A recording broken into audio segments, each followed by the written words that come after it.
Glory to Jesus Christ. Today we'll be reading the Gospel for the 17th Sunday after Pentecost, which is Luke 6:31 to 36, and then the commentary from the blessed Theophylact. So the Gospel for the 17th Sunday after Pentecost, Luke 6:31 to 36.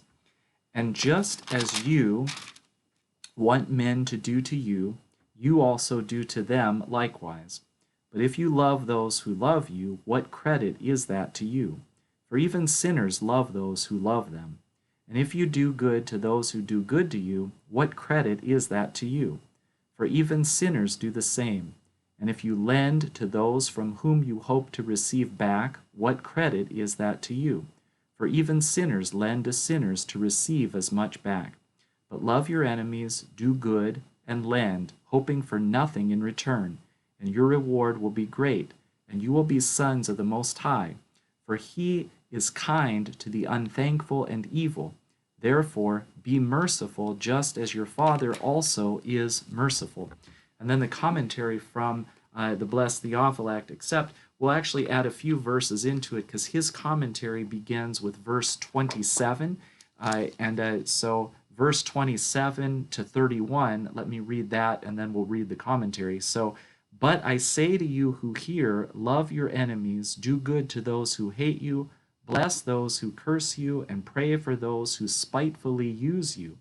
To him who strikes you on the one cheek, offer the other also. And from him who takes away your cloak, do not withhold your tunic either. Give to everyone who asks of you, and from him who takes away your goods, do not ask them back. And then verse 31, which we just heard. So the commentary from the blessed Theophylact: the apostles were about to be sent out to preach, and many persecutors and plotters awaited them. If the apostles were fearful and dismayed by persecution, they might want to protect themselves from their persecutors by keeping silent and not teaching. If that happened, the radiant sun of the gospel would be extinguished.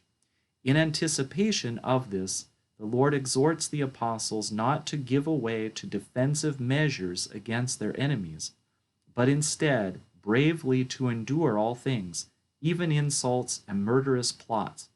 This is what he himself did on the cross, saying, Father, forgive them, for they know not what they do.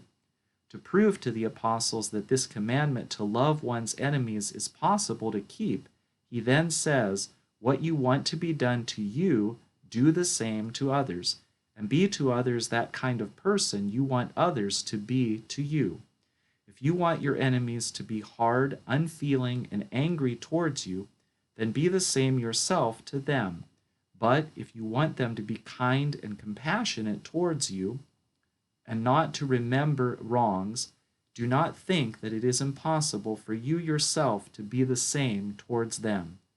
Do you see this natural law which is written in our hearts? That is why the Lord also said, in those days I will surely put my laws into their mind and write them on their hearts, from Jeremiah. Then he adds another compelling reason to keep this commandment. If you would love those who love you, you are like the sinners and the Gentiles.